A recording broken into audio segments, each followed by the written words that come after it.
The pressure does begin to mount, though, on making sure it can still get done. Again, I think that the biggest issue here is the role that the president will play in pressuring these members, especially in the House side, to accept what the Senate has done with the bill and get it done before, realistically, the August recess. I think that's the more likely scenario. But Senator John Thune is going to let this kind of work its will through the Senate, and you're seeing that play out and talking about the benefits and some of the issues there with rural states. You know, Missouri is one that I know they have deep concerns about that provision that Senator Lummis talked about.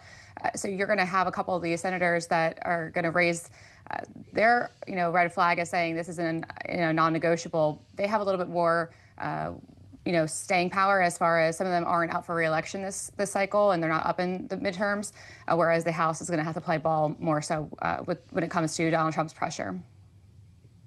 So is that another way of saying, Maura, that the Senate actually does have a great deal more leverage here, might not be as easily moved by either the leader, John Thune, or by President Trump himself? They do, just because of the fact that the House is up for re-election in 2026, and several of the senators that are speaking out, some are up for re-election in 26, but again, they represent a larger swath of the American public, and so their objectives here, they do have more legs to stand on as far as being able to push back on these provisions that the House pushed through. What's your sense of this, Kristen, Hawn, as a Democrat watching a Republican-only exercise? Do you expect that the House signs off on whatever comes back?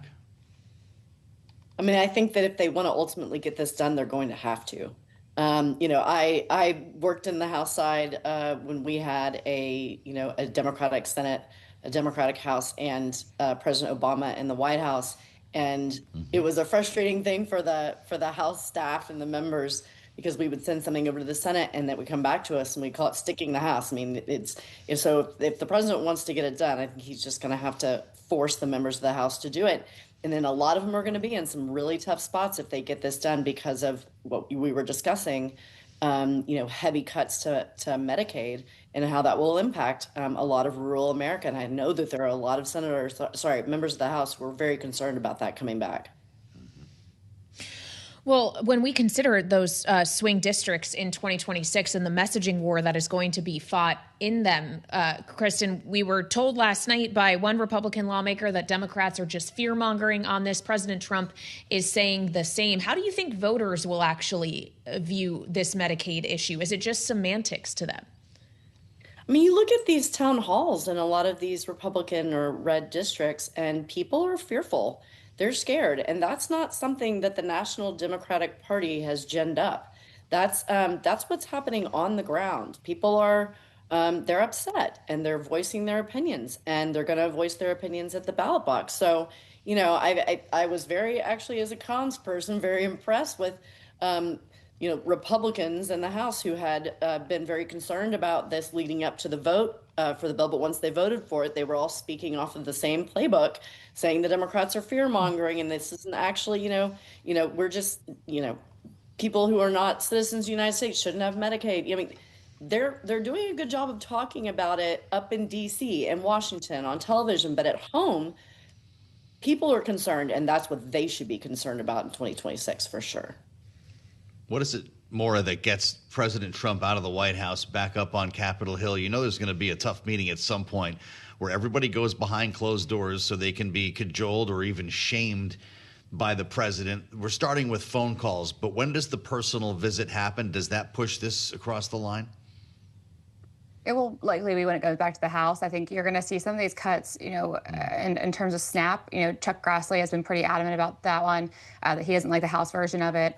And so several members of the Senate don't like that either. And the discrepancy there between what the Senate wants versus what the House wants, it's pretty massive. So I think when we see how that plays out, and then again with the Medicaid discussion, the messaging there is important. And I think that Kristen hit on that a little bit there about what they're saying about fear mongering, but they're also talking about there needs to be a accountability when it comes to Medicaid, and the programs themselves are not sustainable if we don't get a handle on the fraud, waste, and abuse, both in Medicaid and Medicare. And so being able to talk to your constituents, going home and doing town halls, even though they're challenging and even though they're very difficult and you do get yelled at, it's important to hear your constituents, hear them out, and explain to them what it is that you're looking to do as a member of Congress. And that messaging war, unfortunately, if they're not successful, Donald Trump will have to come in and let them know here's what's happening, and he'll have to maybe make some promises about going to their districts and going in to help them during their reelection.